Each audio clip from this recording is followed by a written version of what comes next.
नमो भगवते वासुदेवाय नमः। सुखसागर कथा में चौथे स्कंद का 28वें पाठ का अध्ययन करेंगे। इसके पहले की कथा में राजा पुरंजन एक स्त्री को देखते ही उसके रूप पर मोहित हो गया था। तो इस अध्याय में राजा पुरंजन का उस स्त्री से विवाह करके सुख व विलास करने के बारे में पठन करेंगे। नारद जी बोले, हे प्राचीन बर्हिष, जब राजा पुरंजन का चित्त उस स्त्री पर मोहित हो गया तब उसके पास जाकर प्रेम से पूछा, हे सुंदरी, तुम देव कन्या और लक्ष्मी के समान किसकी बेटी व स्त्री हो? किस इच्छा से यहाँ टहलती हो? तुम्हारे नेत्र रूपी बाणों से पुरुषों का मन घायल हो जाता है। यह मकान किसने बनाया और इसमें कौन रहता है? यह मधुर वचन सुनते ही वह स्त्री मुस्कुराकर बोली, हे राजन, मैं अपने माता पिता का नाम नहीं जानती कि मैं किसकी बेटी हूँ और अभी तक मेरा विवाह नहीं हुआ, इसलिए मैं अपना विवाह करना चाहती हूँ। मुझे यह भी नहीं मालूम कि यह मकान किसने बनाया, पर मैं यहाँ रहती हूँ। जो कोई मेरे साथ विवाह करे वह भी इस किले में रहे और यह सांप मेरे दरवाजे पर रक्षा करने के लिए रहता है। यह वचन सुनते ही राजा पुरंजन ने बहुत प्रसन्न होकर कहा, हे प्राण प्यारी, मुझे अंगीकार करो तो मैं तुमसे ब्याह करने में बहुत प्रसन्न हूँ। तुम्हारे साथ विवाह करके इस मकान में रहकर भोग विलास करूँगा। वह सुंदरी हंसकर बोली, हे राजन, तुम्हारा सुंदर रूप देखकर कौन स्त्री मोहित न होगी। जब इस तरह दोनों से बातचीत हुई तब राजा पुरंजन उसके साथ किले में जाकर गंधर्व विवाह करके भोग विलास करने लगा। राजा ऐसा उसके वश में हो गया कि दिन रात उसकी आज्ञा में रहता था, बिना पूछे कोई काम नहीं करता था। राजा पुरंजन के उस स्त्री से बहुत बेटी व बेटे उत्पन्न हुए। तब वह उनका विवाह करने के उपरांत एक दिन बिना पूछे उस स्त्री के रथ पर सवार हुआ और शिकार खेलने के वास्ते वन में जाकर बहुत से पशु मारे। इसलिए रानी क्रोध में भरकर मैली धोती पहनकर कोप भवन में पड़ रही। जब राजा शिकार में दौड़ धूप करने से प्यासा होकर अपने मकान पर आया और पानी पीने के उपरांत दासियों से रानी का हाल पूछा तो उन्होंने कहा कि ना मालूम आज कौन सा दुख रानी को उत्पन्न हुआ है, जो गहना व कपड़ा उतारकर पृथ्वी पर पड़ी है। यह वचन सुनते ही राजा बड़े डर और सोच से दौड़ता हुआ रानी के पास गया और प्रेम से पुकारा। जब वह मारे क्रोध के कुछ नहीं बोला तब राजा बड़ी विनती से उसका चरण दाब कर कहने लगा, हे प्राण प्यारी, तू मुझसे क्यों नहीं बोलती? मैंने कौन वस्तु तुझे नहीं दिया? किस बात में तेरा कहना नहीं माना जो इतनी दुखी हो रही है? तेरी यह दशा देखकर मेरा कलेजा फटता है। तुझे मेरी सौगंध है, जल्दी सच बतला दे। तुझे किसी ने दुर्वचन कहा हो तो अभी उसको दंड दूँ। यह वचन सुनकर रानी क्रोध से बोली, यह सब तुम्हारा कसूर है, जो मुझसे पूछे बिना शिकार खेलने गए थे, इसी कारण मैं उदास हूँ। तब राजा पुरंजन रानी के पांव पर गिरकर हाथ जोड़कर बोला, मुझसे चूक हुई जो बिना पूछे चला गया। अब तेरी आज्ञा बिना कहीं न जाऊंगा। मुझे अपना दास समझकर इस बेर मेरा अपराध क्षमा कर। तुम अपनी भुजाओं से मुझे बांधकर जो चाहो सो दंड दो।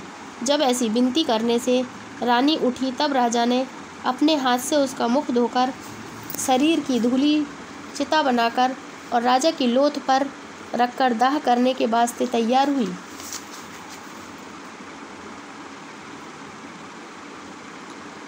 अपने हाथ से उसका मुख धोकर झाड़ दी और उसको गहना व कपड़ा पहनाया। बहुत दिनों तक उसके साथ भोग विलास करने पर उसका मन माया रूपी जगत से विरक्त नहीं हुआ। जिस तरह तुझे संसारी चाहना बनी है, उसी तरह राजा पुरंजन को बुढ़ापा आने और इंद्रियों के शिथिल होने पर भी संसार का मोह लगा था। पुरंजन का इतना हाल सुनाकर नारद मुनि बोले, हे प्राचीन बर्हिष, मृत्यु नामक काल की बेटी अपना पति ढूंढने के लिए सब जगह जाती थी, पर उसे मृत्यु जानकर कोई अंगीकार नहीं करता था। सो वह एक दिन मेरे पास आकर कहने लगी कि तुम मेरे साथ ब्याह करो। जब मैंने नहीं माना तब उसने क्रोध करके मुझे शाप दिया कि तुम एक मुहूर्त से अधिक किसी जगह नहीं रह सकते। दिन रात घूमते फिरते रहो। 2.5 घड़ी से अधिक कहीं ठहरोगे तो तुम्हारा सिर दुखेगा।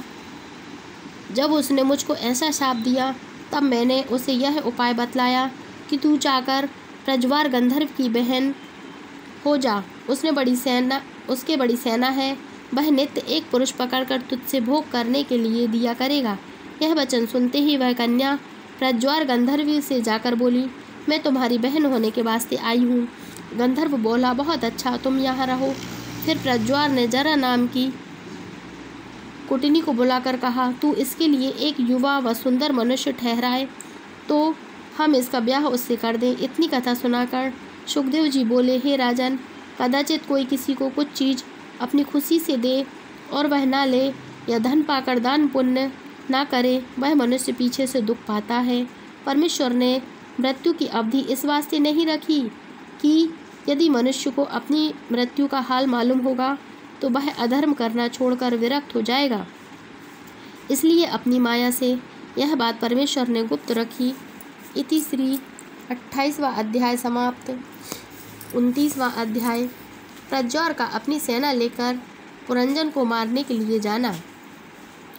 नारद जी बोले, हे राजन, कुछ दिनों के उपरांत जरा नाम की कुटनी ने जाकर प्रज्वार गंधर्व से कहा कि राजा पुरंजन इसके साथ विवाह करने योग्य हैं। जब प्रज्वार ने 360 गंधर्व और 360 गंधर्वनी सेना को साथ लेकर राजा पुरंजन से लड़ने के लिए जाकर उसका किला घेर लिया, वह सांप जो 5 फण का उसके द्वार पर रहता था गंधर्वों से युक्त करने लगा और उन्हें भीतर जाने नहीं दिया। अकेला वह सांप लड़ते लड़ते जब थक गया तब उदास होकर कहने लगा कि मैं इतने दिनों तक शत्रु से लड़ा, पर मेरा स्वामी भोग विलास में ऐसा आसक्त है कि उसने कुछ भी मेरी सहायता ना की। जब इस तरह सोचने, करने और लड़ने में वह सांप थक गया और एक खोखले वृक्ष में जा घुसा, तब प्रज्वार गंधर्व उस किले में आग लगाकर चला गया। पुरंजन व्याकुल हो गया, वह अपने प्राण भी ना बचा सका तो अपने कुटुंब की रक्षा वह क्या करता। वह जलकर मर गया। वह दूसरे जन्म में मलय देश में राजा विदर्भ की बेटी हुआ। स्त्री होने का कारण यह है कि मरते समय उसका ध्यान पुरंजनी में लगा था, इसलिए उसे स्त्रु का तन मिला।